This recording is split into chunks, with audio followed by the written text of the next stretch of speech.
Welcome to episode 3, part 2, Make It Count. And they said, there he is. That's him. They recognize him. That's the guy. He's on the fence over there. So they run over there and grab him and bring him in the room, really letting him have it. They're screaming and yelling at him, and they're really pushing the guns up in his face and all that. Mm-hmm. And this goes on for a while. They pull a piece of paper out, and he signs a piece of paper. This is the Bird's Words podcast with our guest, Joey Barrier. I'm John Birdwell, your host. So we just wrapped up talking about some pretty serious mission work implications and spreading the gospel in some adverse conditions.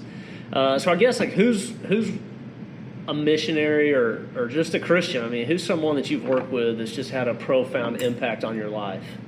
All right, got a few. And most of the people that are just absolutely inspiring are people that we meet in Asia. So I'll tell you a little bit about some of the people in Burma that we have met. We started working in Burma in 1996. My dad went over there with that older missionary, J.C. Choate. And it was crazy because when they went, that wasn't on the schedule. Like back then, you didn't buy all your tickets ahead of time. You just flew to India and then you bought a ticket to go somewhere else. So just jumping around. So they're in India, and he's like, "Let's go up to Burma for a couple of days. There's a church there, and but we hadn't ever really gotten really going there. There's just a handful of Christians there that we know of." 2 families that we knew of at the time, and just 2 Christian families there in Asia. Yeah, and so, or in Burma, and so. Oh, in Burma. Okay. So he said, let's go up there and visit with them and see if we can get something going. And this was actually JC's last trip. He came home from this, discovered that he had cancer, went through all these treatments, and then passed away a few years after that. And so this was his last trip. He brings Daddy with him to Burma, and they meet with those families, and they tell them that they would like to get a group of people together. And we're introduced to a man named Joe Sain, who was from the Christian church, and he said that he was a teacher at a university there. And he said he knew all kinds of people who were sympathetic to Christianity, and he could bring a larger group of people together, and we could have some kind of classes. He understood their laws. At that time, it was like worship was illegal. Basically, the Church of Christ was illegal there. There's several legal religions, but Church of Christ is not one of them. I mean, several legal Christian religions, but Church of Christ was not one of them. Okay, so just because it wasn't recognized, it's not registered with their government. Oh, okay. It takes a lot of these countries, like even China, you can register with their government. But side note, most of these places, if you register with their government, they appoint a leader for that place.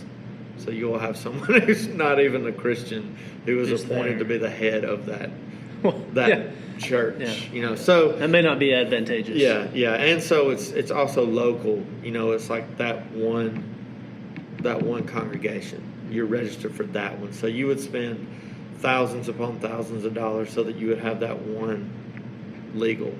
And so anyway, it's just impossible. Yeah. So anyway, so that's all illegal. But he finds out that you can have a Bible school there, a Bible college. And that's because you're studying sacred literature. Colleges studying sacred literature are legal. So, wow, that's a loophole right there. Massive loophole. And they say you can open a college, you can study the Bible, but you cannot worship. You can't speak against our government, which we broke rule number 1. We did worship while we were there, but you can't speak against our government. We did not do that. We made sure that if there's anybody around, we pointed out those verses about obey your government. Oh, we yeah. made sure we read those. Wear that on a T-shirt, printed around. Obey your government. So we did not break that one, and then the other one is you can't convert people. They said you can only teach the sacred literature. You can only teach the Bible. And we were like, okay, we'll not convert people. Is it literature? Like, it challenges conversion. Yeah. I mean, so like we don't have to actually we let those words convert. Speak for themselves. Yeah. Powers So in the gospel. It's actually really beautiful. So those are the laws, and so we're able to have this school. And one of the first session, a guy came down from northwest Burma. His name was Tin Lin. He passed away just a few years ago from COVID-19. And but anyway, we met him. It was either 96 or 97. Daddy made a couple of trips a few months apart, and after that first trip, so he meets him in that first session. He comes down, and we find out that he was a Christian. He had heard broadcasts that were from India, from some other dudes with a different work, and he had gone into India and met with those people and had been baptized and had come back. And so he had actually been a Christian for 3 years and had been preaching and teaching and doing kind of what we were talking about on the last one, like just talking to his friends and neighbors, and nobody would listen to him. He had converted his wife. That's the only person that he had baptized. Wow. So he said... That's a great demonstration, though, of, Christian family leadership. Yeah. That's phenomenal. It's everything about him was just faith. And so he asked Daddy, he said, teach me so that I can go up and teach the people up there. And he also invited Daddy to go up there, and we were not allowed. Their government would not allow any flights to any other places other than, I think there were 2 tourist destinations in that country, and where he lived was not one of them. And so Daddy was not able to go, but they focused on teaching this guy.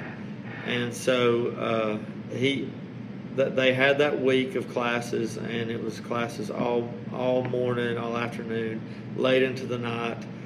A lot of the people that came in that first session did not have copies of Bibles, or didn't have Bibles, and so they did like the stories of what you hear about people doing. They actually tore the Bible apart.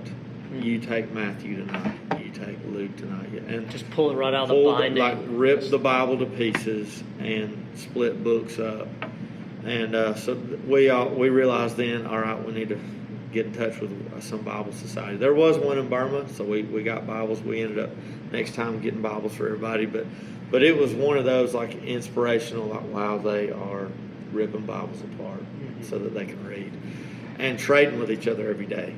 Yeah. Next day of class, after being in class all day, reading those books at night, and then trading the next day, and then they read the other. Just hungry for it. Hungry, yeah. And so Tin Lin's in those classes all week, goes back home. Daddy comes back, I think 3 months later, for another session, and Tin Lin is there, and he says, it worked.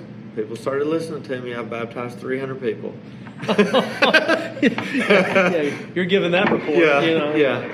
And so he's like, come up there. And so Daddy, at that time, you also could not set that up ahead of time. You just have to go down to these offices downtown and try to buy a ticket, which everything in that country it goes through the military. So there's guards everywhere, soldiers everywhere, and you can't buy a ticket. So this happens every time. It moved into coming in every 6 months. We come in every March, every October. We'd see Tin Lin. He would say, it's still going good. I've baptized this many more people. Please come. Couldn't go. So several years of this. And he asked Daddy to come. Tin Lin's got all these people up there ready to study the Bible with him. Every time he's confident that Daddy's going to be able to come, and it doesn't happen. This time he goes to the offices downtown, and they say yes. So it's my dad and Don Posey. They are allowed to go up to Calais, and so they get on some scary old prop plane like what you would imagine in Indiana Jones. Oh yeah. Where it's that's the good stuff right there. Basically empty. There's monks in there burning incense on the front row. Pilots sitting in there drinking whiskey, smoking cigars, like, and then like chickens in the back, like just like what you would see from Indiana Jones. Yeah. And Don, I think Don's a pilot, and so he gets on this plane, and he's terrified. Yeah, because he's got all these check boxes and rules. He knows how old the plane is, and all the things that are going wrong. And they're up here like, hey, get the chicken off the keyboard. We're trying to. Yes, and they're smoking, and and so like all the things that are illegal to do on planes now, and so anyway. They fly on this thing, and it's really bumpy because you have to go up into the foothills of the Himalayas, and then you have to drop down over these mountains into this town. Yeah. All right, so it's real scary. I've been up there on the same flight after it had been a prop plane does not feel the same. Yeah, they're scary. As a jet. And when I'm looking out the window, I'm like, what if that thing came off and just went right through the plane? Yeah. So anyway, which on that plane. Yeah, that's some good positive thinking. Yeah, some good. Yeah. So they land. They made it. Don is like, yes, we finally made it. He's not scared anymore. So they get off the plane. There's soldiers all over the place, and this is an old school. This town, like in these early days, it was horses and little buggies. What year are we talking right here? This is around 2000. It had been several years of us going there. When I first went to Burma, like Anna came with me. We were just married, and like she was like the first white girl that they'd ever seen. She had blonde hair, and everybody that we saw, they'd go, movie star. Like, and people would like pull you to the side and like take a picture with you. Were they touching her hair and stuff? Yeah. It was hair like, and skin. But in recent years, it's like thousands and millions of foreigners and have been in there. But in the early days, like not many people in that country. And you'd be sitting next to somebody on the plane coming in. It would be mainly Asians, and you see one or two other dudes with Bibles reading them when they're coming in. It's like, oh, that's a missionary. That's a missionary. So the first whiteys coming in were missionaries, and so they get up there, and it's horses and bicycles, and they hand carry like the bags off of the plane, like they've got one of those little carts, and they carry it. When I went a few years after that, it was on a tractor pulling the thing. But anyway, so it's real quiet. It's really quiet there. There's no motorcycles. There's no cars. There's no nothing. It's just a very quiet mountain town. But there's soldiers everywhere. Everywhere you went back then was just soldiers on every corner carrying AK-47s. Really intimidating, really scary. And they get off the plane. They're going to go through immigration. There's no power. Not immigration, but go through the security and all that. There's no power at this place. No electricity, basically a little shack there. And they pull them over to the side and throw them in a little room and start interrogating them. They realize, hindsight, that Tin Lin should have been with them as an escort. Of course, they didn't know that because none of us had ever done this before. Tin Lin had never done this. This is the first time anybody's ever been allowed to come up there. So, and this is like pioneering. I mean, this doesn't happen a lot, right? Yeah. So I mean, anytime you do something new, there's going to be mistakes. Yeah. I mean, just anything you do. And I don't know if there was a right way to do this, even if he had been with them. Like, they still could have happened. Still have gone through this. But they went through hours of them poking guns at them and yelling at them in broken English, and all they could figure out in all the broken English was, who were you here with? That's all they could figure out that they were trying to say. And they were saying his name is Tin Lin. Tin Lin is a very common name. Oh, geez. And so he's just he's actually got another full, more to his name that we didn't know. You're trying to say somebody's name. You're like, this is my ticket. Yeah, This is my guy right here. And yeah, you're like, and they're like, they don't know who that is. You're talking about John. Yeah.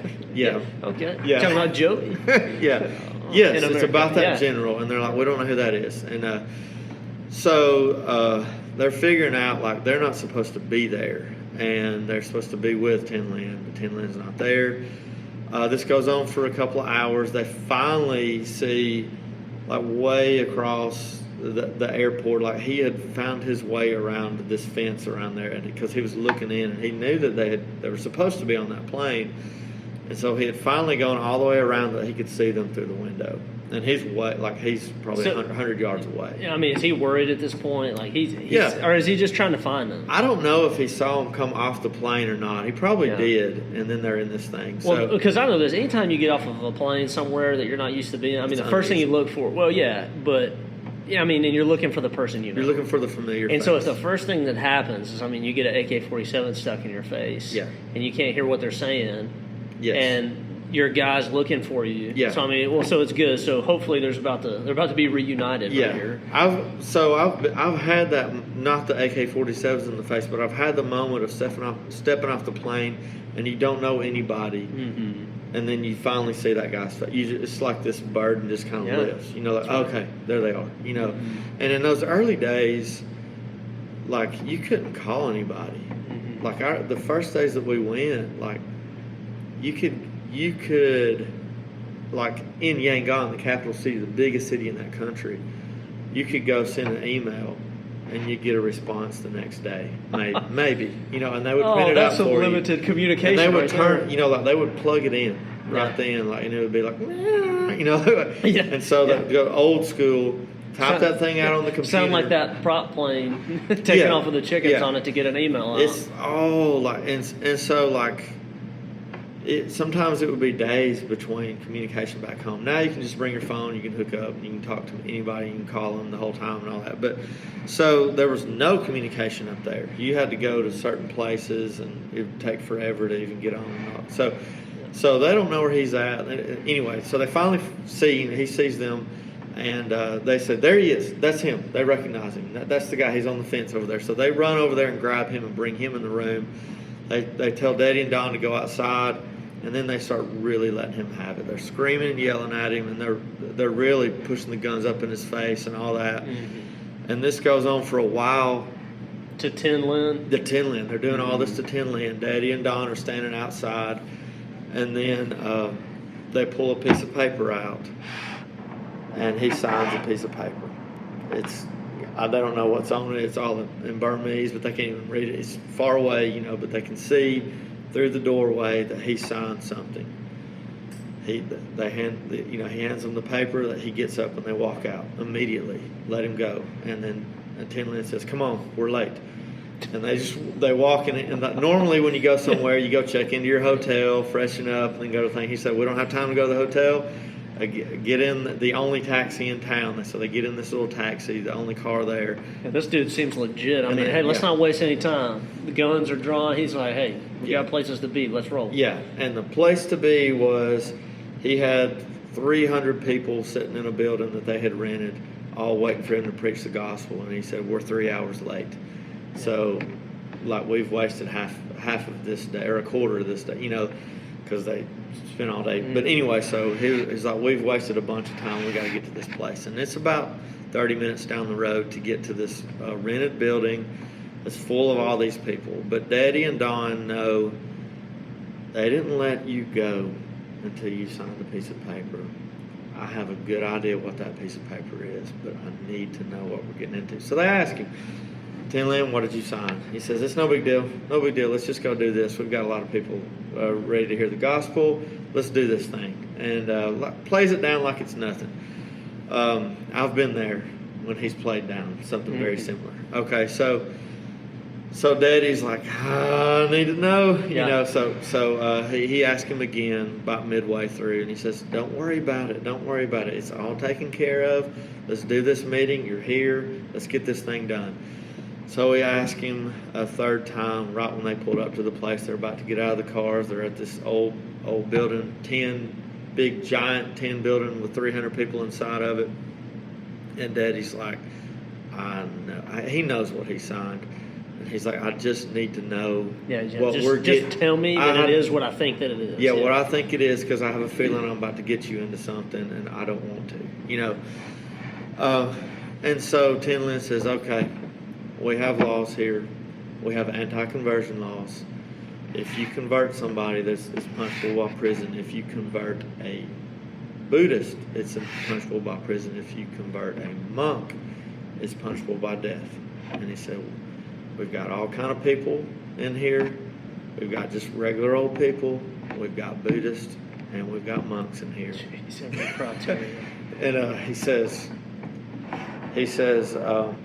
you're about to preach the gospel, and they're gonna hear the gospel, and it's gonna change their lives. And he says, and the gospel's powerful, so make this week count. This is what Tin Lin saying. Yeah, he says, make this week count. And he's got a pending death warrant. Yeah, and he says, I know people are going to be converted, so make this week count. So they go. Jeez. They preach all week. Every day, people sneak off at a certain point in the day, and they baptize them. Monks were baptized. Buddhists were baptized.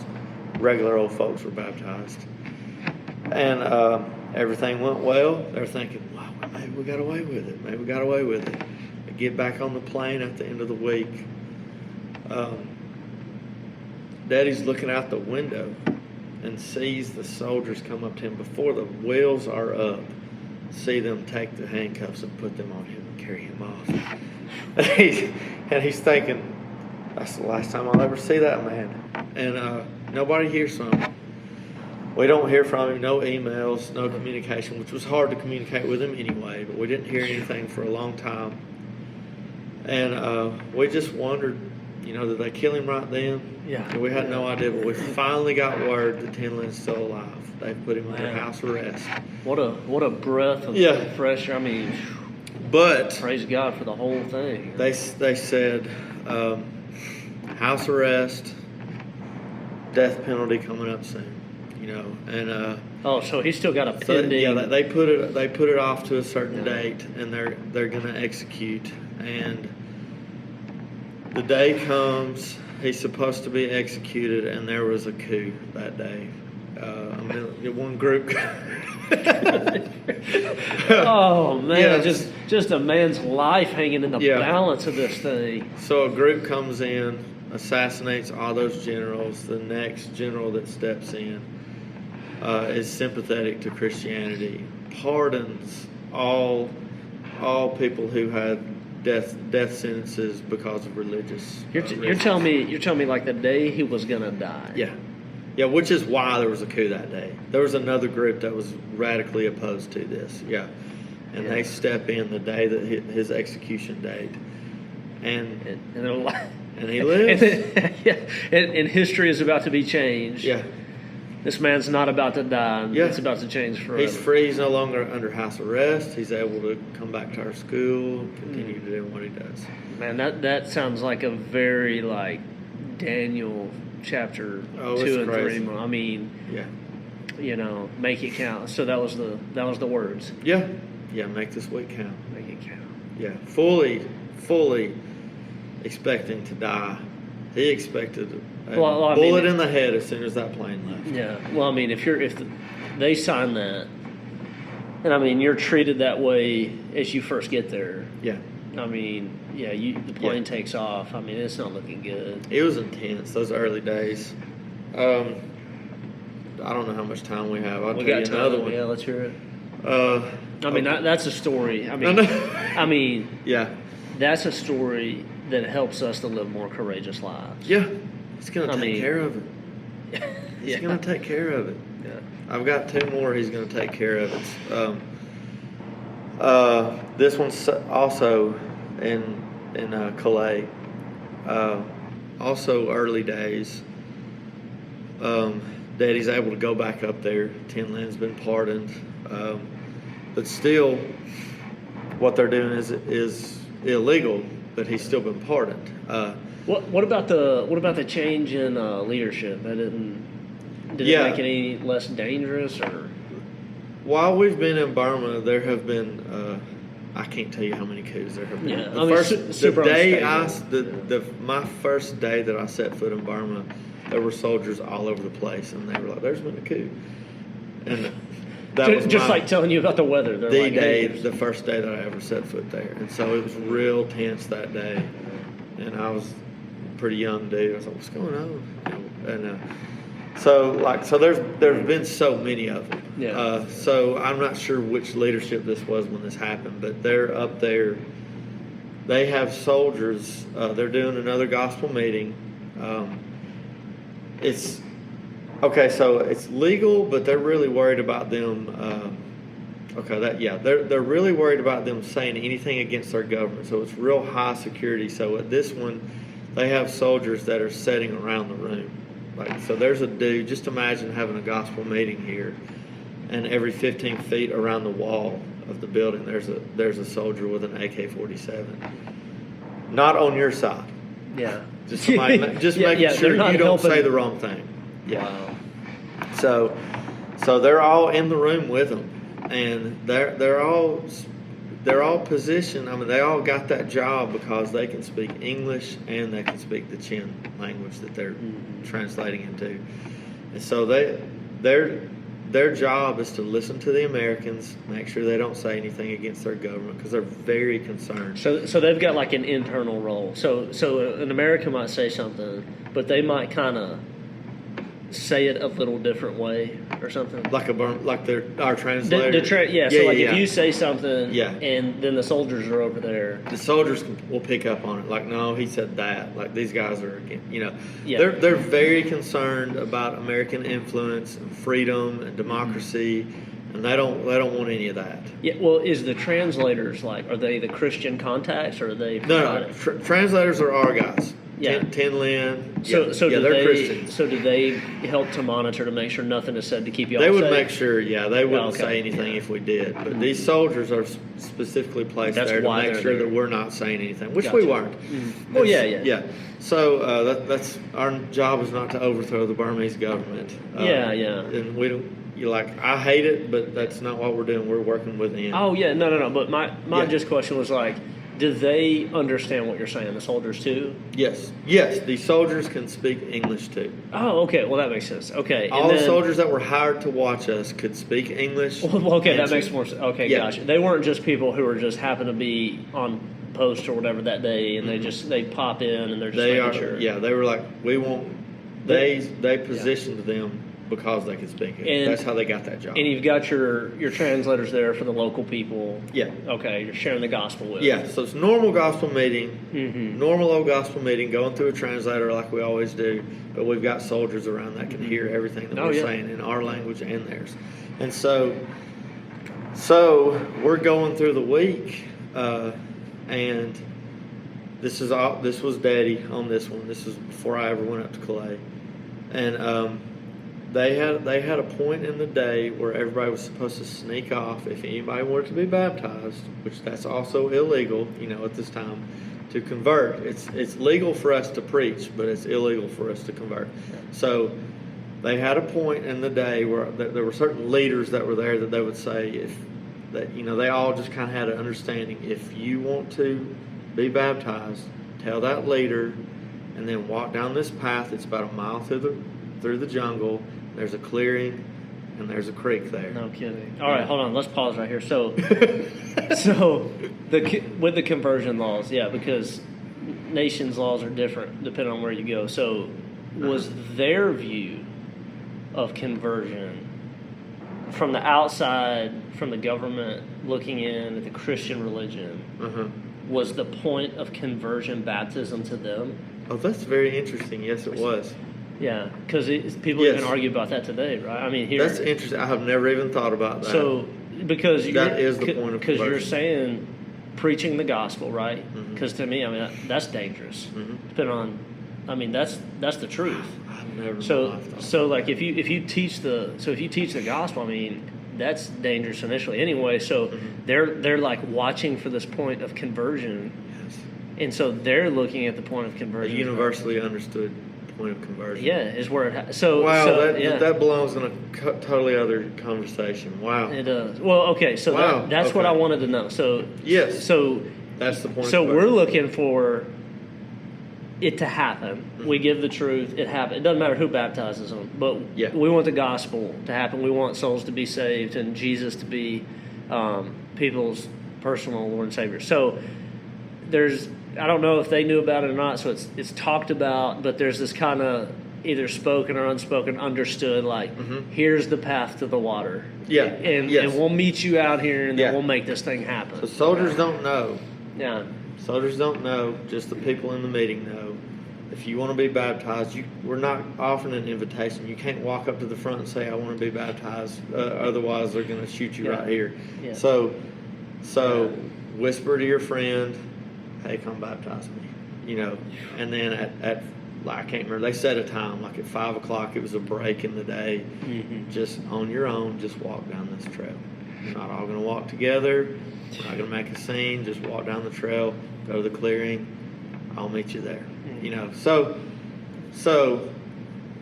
midway through the week, towards the end of the week, there was one person that really wanted Daddy to baptize him. We don't do that because you get in trouble doing stuff like that. Yeah. And not even like, well, he baptized me, but just because of those anti-conversion laws and all that, like it could get real messy when an American does that. Whether I be baptized by him or like not that. Yeah. It's just it could influence the whole work. It can mess it up. You could get kicked out and never, or it could draw even more attention to a situation that's too sensitive to begin with. So we don't baptize, but this guy is just insistent. You've got to baptize me. So Daddy finally was like, okay. Tin Lin's like, yeah, I guess that's fine. So they go down the trail. They walk down there at that time, whatever time it was. They get out there, they go out into the water. And Daddy is standing in the water. This guy is about to, he's standing there with him, about to put him in the water. And a soldier comes out of the clearing, gun in hand. And he says, I mean, you can't run in the water either. I mean, you're just red-handed in the water. Here we are. I'm actually about to go, put this guy in the water. Soldier comes out, gun in his hand. Everybody's standing there. There's a couple of other people. One that's already been baptized, and another one that's standing right there with him, kind of helping. They're just, like this busted, is about to, yeah, this is about to, red-handed caught, and everybody just stops. And he says, it felt like hours, just standing there, and there's a dude standing on the bank right there, and they're just frozen, time just freezes. What are we gonna do? What are we gonna do? And they're just waiting. Yeah, for him to just take the safety off and just kill everybody. And he turns to the guy that's standing on the bank, and he says something to him, and then they walk off into the woods. And then another moment where they're like this, where time freezes. You're waiting for a he's waiting. pop. Yeah, he's going to set an example of just shooting this dude right here. Maybe he's going to let all of us live. Maybe set an example with him. As horrible as that sounds, but they're thinking, well, maybe we all don't die today. And they're just waiting for the sound, and they don't hear anything. And they don't even move. Daddy hasn't stepped out of the water. He's just standing there in the water. Just frozen. Yeah. And a few minutes go by. That dude walks out. The guy that was standing on the bank walks out. The soldier walks out. Uniform in hand.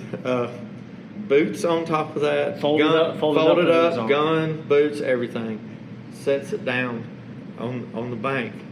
Walks out into the water. And baptizes him. Man. Then he walks back, goes back in the woods, comes back out with a full uniform back on, goes back and takes his place and stands on the side the rest of the week. They have no idea. They couldn't have a conversation with him about where you from, where you go. Can't say anything about that. We have no idea what happened to the soldier, where he went, who he told, but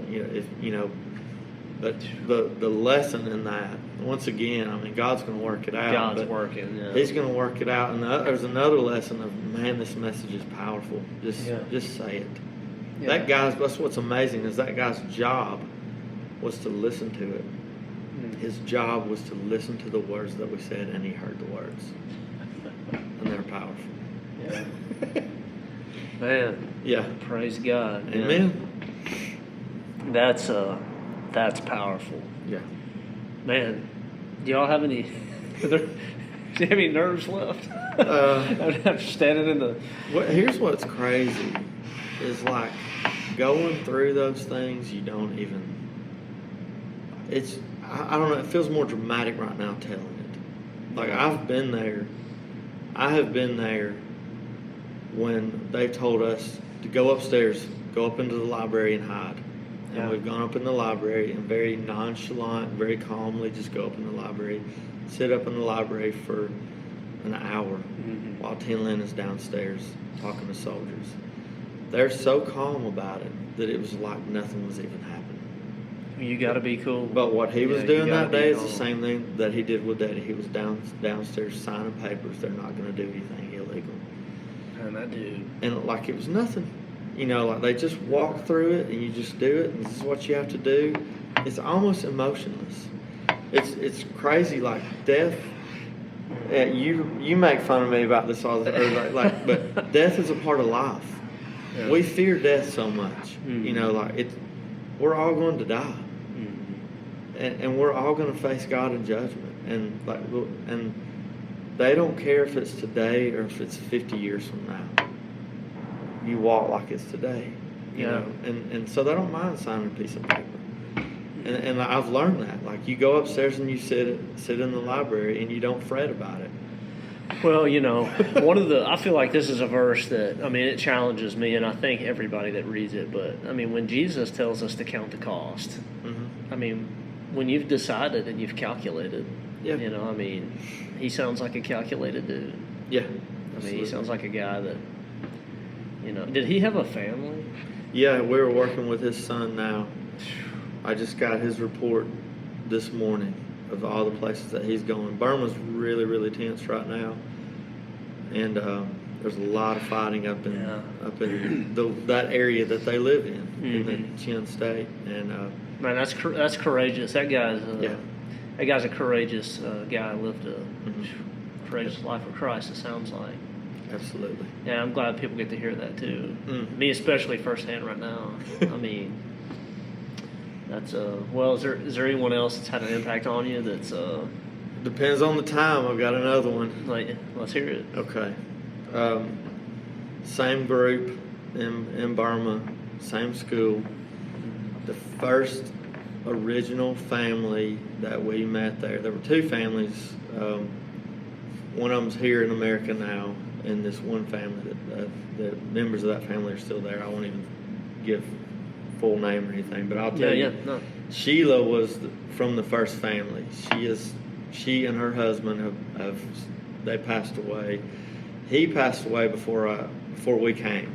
I think it was 95 maybe when so it was right before we became involved over there.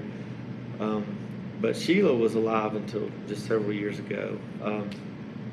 But so she's from that first group of Christians. They became Christians because of missionaries that would come through there, and you could get a 24-hour visa to get into Burma, and it had to be transit. So missionaries would intentionally fly through Burma on their way to other places, just so they could spend the night there. Yeah. And that's their only access to that country. So you only had enough time to get from, however many hours away. But most of them, like because of security checkpoints and all that, you're just barely outside of that airport. Yeah. But they would meet people there, and one of the people that worked at the airport was from this family. They converted him, converted his wife Sheila, and then the rest of the family. And so that's who we were working with originally. So we got that school started up, and it was in Yangon, and so it was started up. It was probably several years. I can't remember the year of this either, but we're early days around. I don't know. I first went in 2000, so it's probably 2003, 2004, somewhere around there when this happened. We had legal status, through the loophole to do the school, but you still had to. They called them love gifts. You still had to say the right things and give a little bit of money to these people that are over everything. Yeah. That's just the way everything works there. Yeah. You don't do it, it's shut down. So one of the dudes in charge skipped one of the people, and went to the guy above, and went to the guy above that didn't give to this one. And so they're in the middle of classes, and soldiers come in, shut the whole school down. So this school is officially closed. And at that time, I talked about how our number one goal is mass evangelism, find a way to reach the country. This was the only way we could do it. It's the only legal avenue. You couldn't do radio, couldn't do TV. You could do literature, but it had to be very, very secretive about how you do that. But this is how you would bring a group of people in, give them literature, then they sneak it out and go all over and they tell people. So lots of churches have been planted at this point, doing it this way. Shut the school down. Everything's completely closed. The school is no longer operational. You're done. And so all the students run off in different directions and stay at people's houses nearby and all that. And my parents are in India when this happened. So they send them an email that says, hey, it's really bad. Y'all need to get over here and help us see if we can sort this out. Everything's shut down. We can't open this thing back up.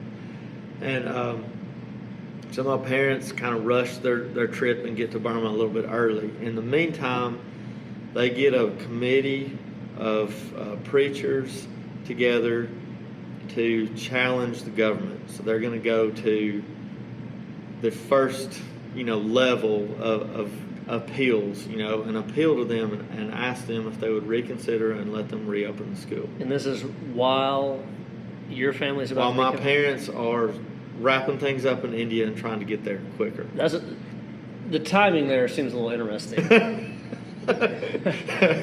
Yeah. All right. Okay, so they get this group of people together. It's 3 preachers, different ages, and Sheila, who was the oldest member of the church at that time. Okay, she's the oldest member, and she's like the matriarch, And so they get this older lady, and then they get a young preacher, a middle-aged, and an older preacher, all from different tribes, to try to show like it's a nationwide thing, diversity and all that. So they go to the first level and ask them if they will reconsider their decision and let them reopen it. And they say, there's nothing I can do about this. It's above me. They have shut it down. I can't. Even if I decided to do that, like, they would shut me down, and it would make them really mad that I went against the decision. The decision came from above. How dare you challenge their decisions? Yeah. So it's like asking a parent, like, please, can I spend the night? I told you no. Yeah. And so, except the difference with this is I told you no with guns. Yeah. So don't ask me. And so he says, no, I'm not going to even ask him. He said, you can if you want to, but that's a risky game. It makes them mad when people do that, but you can if you want to. And they all get together and decide, yeah, we got to do this. So they go to the next person up, and they ask them, and they give the exact same answer. And the goal here, like, what's the end goal for, like, if this proposal comes through? They say, we will let you reopen your school. We will accept your love gift. That you did not give us. Trying to get the school back online. Yeah. Whatever you got to do to get it open. Yeah. Pay some people. Because they know, like we got to do this. If we don't have this, this is where people from all over the country are coming down. Mm-hmm. It's what's like Tin Lin. That's where he was trained, so that he could do what he's doing. And there's going to be just there's 10 other of those that are coming. Yeah. So that's how we were doing this, and that's the only legal way to do it. It just chops the legs off of everything that we do if we can't do it legally. We don't know what to do, and so they knew the importance of it, and so they asked the next one up. They say no. They go to the next one. No. Next one. No.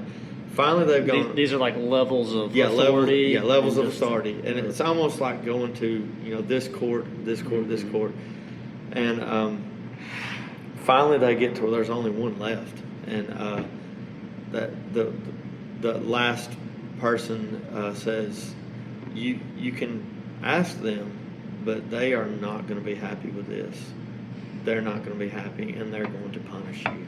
They will punish you. If the answer is no, like, this is probably the end of the line for you. Like, Do you know what the time frame was on this, where they were asking people? Are we talking about like a day or two? Or are we talking? yeah, about we're talking about days. So I mean, they're beating the bushes to find they're people going through it real quick. Yeah. Okay.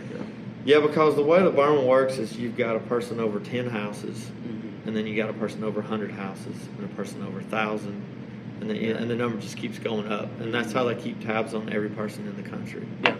Even today, side note, because of the Civil War this. going on, every house in that country, somebody knocks on that door every night, and make sure all members of the family are there. If you're missing a teenager, where's your teenager? They're afraid they're off in the like fighting in the resistance army. Yeah. So like that's how they keep tabs on everybody. So they're going up to the 10 house, to the 100 house, to the 1,000 house, and each one they go up, they're richer and wealthier and more greedy and all that stuff.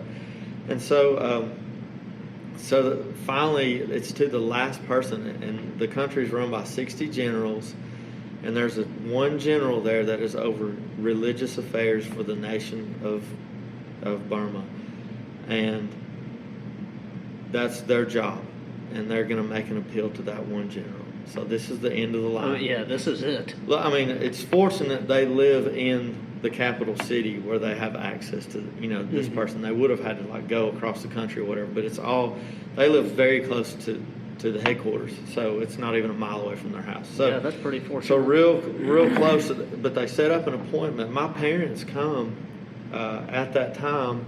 They meet at their house. They all pray together, and those four get in the back of a pickup truck and drive into the military, go through all the stuff. Once again, half expecting them to not come back home. Hoping yes or a no without consequences.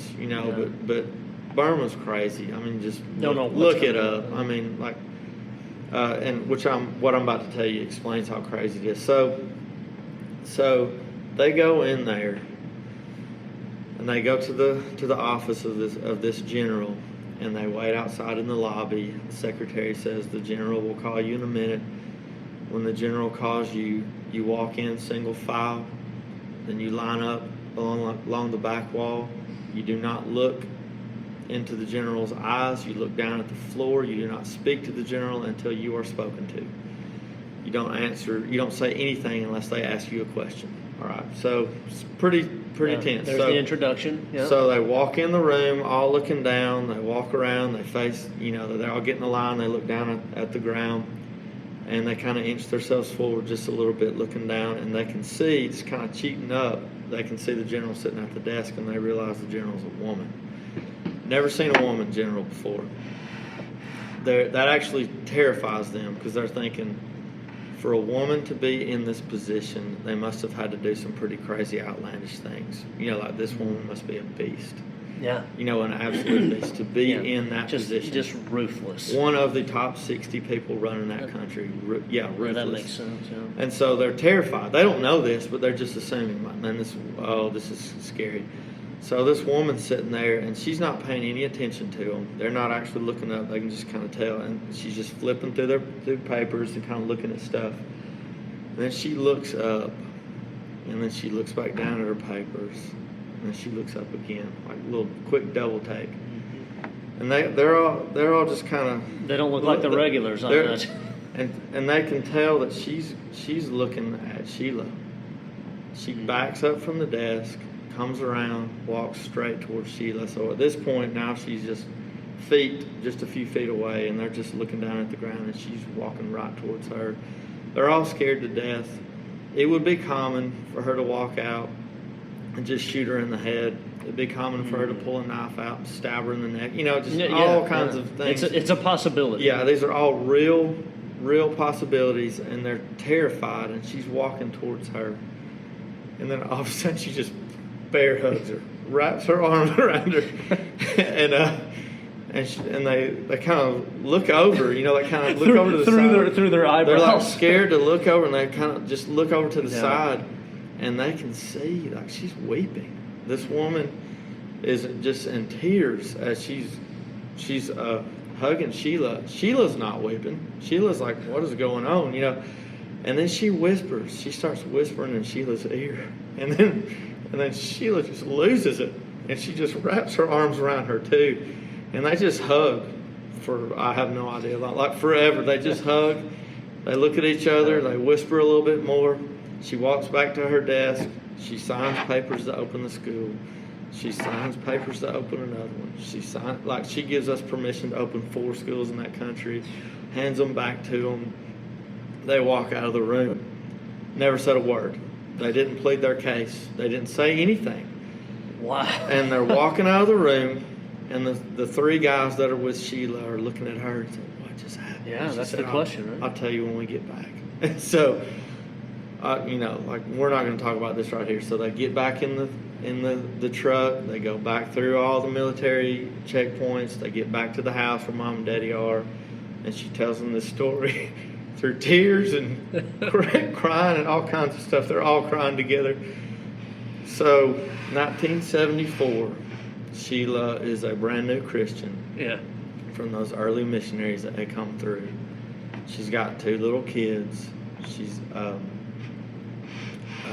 raising 2 kids. One of them we still work with today. But she's raising them. Both of them are raising them. They're poor. They're broke. They're brand new Christians, new to this whole thing. Little girl comes walking down the road. Little bitty girl crying. Maybe 2 years old, maybe. Yeah. Crying, trying to find her parents. Has no idea where the parents are. Sheila runs out there and picks her up, goes up and down the road, trying to Find her parents. Trying to find parents. Finally finds out she had been dumped off. What Burma did and still does is they will go into some remote village somewhere, and they'll grab up all the parents and use them as target practice. I mean, they'll line up and just let them go in the field, and they'll just shoot them, Yeah. And then they've got a bunch of orphans, and Burma's official statement is there are 0 orphans in Burma. At least it was at this time. Yeah. 0 orphans. The reason that there are no orphans is because they will load them up in the back of a dump truck and drive down the road, and just like people do with animals, drop them off on the side of the road, because somebody will take care of them. Yeah. People do that with a pregnant cat, Yeah. And they'll drop a kid off and drive and drop another one off another mile down the road, drop another one off. This girl had been dropped off on the side of the road. Her parents had been shot in human target practice. And so Sheila does what any person ought to do, what any Christian ought to do, is she takes this girl in and raises her. She, who doesn't know who she is, she who was starving to death like everybody else in that country, can't afford another mouth to feed. She takes this girl in and raises her. And so she's part of the family. When she's 12 years old, they do standardized testing for everybody in that country. They get their test results back. That girl is a genius. She scores off the charts on every test that you could imagine, and just let me guess. Yeah, yeah, way off. There's a use for her though. From Yeah. the government. So a few days after that, soldiers show up at the house. We need her. They take her away. They put her in the military. They train her. They do all this stuff, and she goes through school. She gets her PhD. She's a genius and all that. She goes through the ranks in the military till she is the leader of religious affairs for the country of Myanmar. and I have a guess of who this girl is. They had not seen each other. When the soldiers pulled her away at 12 years old, pulled her away from the only family that she knew, they had not seen each other until they met in that office for them to ask permission to open up a school. She took that second glance. Yeah, she looks up and recognized, her. that's Sheila. That's my mama. And, man. Yeah. Oh, man. And so, lesson, once again, God's going to work it out. what's crazy about this one is God was working on this one. I wasn't even walking around yet. Yeah. We have this section of narrative that we know and see. Yeah. And then God is above the whole thing, just orchestrating and pulling things together. Wow. Yeah. What blows me away is the way that God worked through the whole thing, and He used a woman who did the most elementary, what we would consider to be the most elementary thing of walking in the Spirit. But it's actually the biggest thing that you could ever do. I see a hungry child. I took her in. And through that, Christianity flourished. Yeah. Because she did what she... One woman just was right. She picked up a kid that was hungry. Yeah. He works through everything. Yeah. Yeah. Oh, wow. Well, I mean, what that makes me say, and I mean see, is just God is awesome. Yeah. I mean... Bigger. Yeah. Yeah, he's way bigger than the problems. I mean, those are some heinous things you're saying that they were doing. Yeah, and work through it. I mean, if that doesn't just rip your heart out, yeah, I mean, just how people are treated, and yeah. And I think every missionary that came through that country, up until. I'm trying to think of when she passed away. Well, up until she passed away, every missionary that came into that country ate at her table.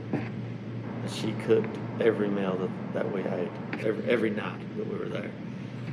And yeah. Sheila. Yep. A giant. In the faith. She is another legit one. Yeah. You have been fortunate to come in contact with, and I appreciate your work too. I mean. You how many places do you fly to? I mean, every single year, how many places do you fly to? We, like all of us together, we try to hit all of them. I have to count them up. I think we're at 17 schools now. Yeah. Some of, like, we've got a couple of them in the same country. So we're working in 14, 15 countries right now. Man, that's phenomenal. That's great. It's great stuff. Well, when you're not doing that, what all are you into? Coaching soccer. Running chainsaws. Tractor. Riding around on tractors and splitting wood. Yeah. That's my, like... That's the good life. That's the therapy, or, like the taking care of my body. I'm splitting wood. I love that stuff. We've cut down a tree or two, or I think we've at least tried to bust a few up. Yes, sir. And I mean, even with that though, I've seen you minister to people that are in need, ladies that have needed help. You showed up, took the soccer team with you. Yes, it's amazing what you can do. Like, it's amazing what I mean. I don't have time. I mean, I've even got stories about that, of like cutting trees down for people. And I'll give you the short version. Yeah, let's hear it. Going down after Katrina in the Biloxi and being told, like, go to this house. We know that this guy needs some help. Guy's not even there. He's evacuated and still hadn't even come home yet. And we cut all these trees off of his house and all that. It was the preacher at the local congregation that told us to go to that dude's house. Guy comes back home, sees who did it. Church had done it. I never met the dude. I have no idea who he was.